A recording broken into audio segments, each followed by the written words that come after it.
আসসালামু আলাইকুম। আমরা এখন বোলাই জমিদার বাড়ির দিকে যাচ্ছি।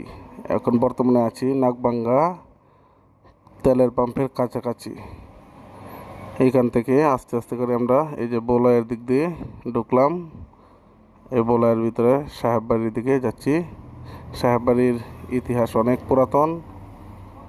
শত শত বছর পূর্বে ইসাকার বংশধররা এই সাহেব বাড়িতে এসেছিল। এই যে সাহেব বাড়ির আব্দুল করিম সাহেব ছিলেন ইসাকার বংশধর। বারো ভূঁইয়ার নেতা ইসাকা, তার বংশধর ছিলেন আব্দুল করিম। তিনি এখানে এসে এই বাড়িটা করেছিলেন এবং এখানেই বসবাস করতেন। তিনি এখান থেকেই জমিদারি চালাতেন এবং তার বংশধররা এখনও বেঁচে আছে। সৈয়দ হাবিবুল হক, সে এখন আর বেঁচে নাই, কিন্তু তার কিছু বংশধর আছে, তারা এখনও দূরে থাকে। সৈয়দ হাবিবুল হক যে স্কুলটা আছে বোলায়, সেটা এই সাহেব বাড়িরই। এবং সৈয়দ আনিসুল হক